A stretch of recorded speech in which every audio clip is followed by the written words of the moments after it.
سرسار کی ایک قوم جسے قوم سبا بھی کہا جاتا ہے، اللہ تعالیٰ کی بے شمار نعمتوں کے اندر زندگی گزار رہی تھی۔ یہ قوم ایک عظیم تہذیب و تمدن کی مالک تھی۔ حضرت داؤد علیہ السلام اور حضرت سلیمان علیہ السلام کی باعظمت حکومتوں کے بعد ان کی حکومت زبان زد خاص و عام تھی۔ کہا جاتا ہے یہ لوگ گندم کے مغز سے آٹا پیس کر روٹیاں پکاتے تھے، لیکن اس کے برعکس وہ اس قدر اسراف کرنے والے اور ناشکرے تھے کہ انہی روٹیوں کے ساتھ بچوں کے پاخانے صاف کرتے تھے۔ بعد ازاں ان آلودہ روٹیوں کو اکٹھا کرنے سے ایک پہاڑ بن گیا تھا۔ پھر ایک صالح شخص نے وہاں سے گزرتے ہوئے ایک عورت کو دیکھا جو روٹی کے ساتھ بچے کے پاخانے کے مقام کو صاف کر رہی تھی۔ اس شخص نے عورت سے کہا، تیرے اوپر افسوس، خدا سے ڈر، کہیں ایسا نہ ہو کہ خدا تیرے اوپر اپنا غضب ڈھائے اور تجھ سے اپنی نعمت چھین لے۔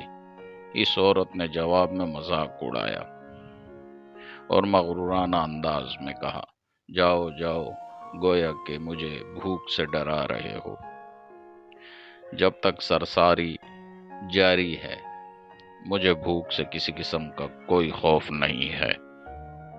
کوئی زیادہ عرصہ نہیں گزرا، اللہ تعالیٰ نے ان لوگوں پر اپنا غضب ڈھایا۔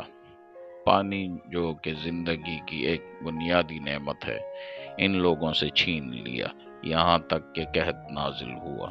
بات یہاں تک پہنچ گئی کہ ان کی ذخیرہ کی ہوئی تمام غذا ختم ہو گئی۔ پھل جو کہ خود بخود ٹوکری میں گرنا شروع ہو جاتے تھے، قلیل مدت میں ٹوکری تازہ پھلوں سے بھر جاتی تھی، لیکن نعمتوں کی کثرت نے انہیں شکر کرنے کے بجائے سرمست اور غافل کر دیا تھا۔ یہاں تک کہ ان کے درمیان بہت بڑا طبقاتی نظام وجود میں آ چکا تھا۔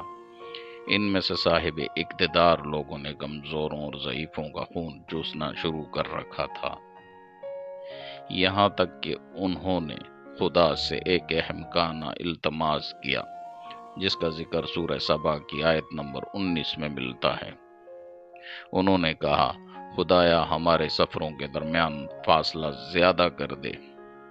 انہوں نے اللہ تعالیٰ سے یہ التماس اس لیے کی تاکہ غریبوں اور بے نوا لوگوں کو امراء اور ثروت مند کے ہمراہ سفر نہ کر سکیں۔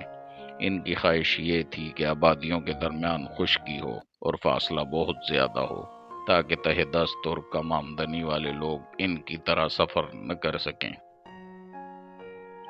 اللہ تعالیٰ نے ان مغرور پیٹ کے پجاریوں پر اپنا غضب نازل کیا۔ بعض روایاتوں میں کے مطابق ان مغرور لوگوں کی آنکھوں سے دور صحرائی چوہوں نے معرب نامی بند کی دیواروں پر حملہ کر کے انہیں اندر سے کھوکھلا کر دیا۔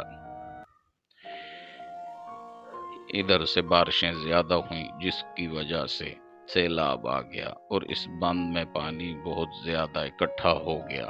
اچانک بند کی دیواریں ٹوٹیں اور اس سے ایک بہت بڑا سیلاب آیا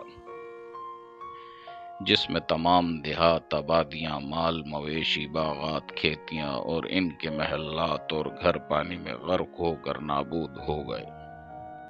ان کے باغات اور زراعت میں صرف بیری کے درخت اور کچھ جھاڑیاں بچی تھیں۔ خوش الحان پرندے وہاں سے کوچ کر گئے تھے، جبکہ الوؤں اور کووں نے قوم سبا کے کھنڈرات میں اپنے گھونسلے بنا لیے۔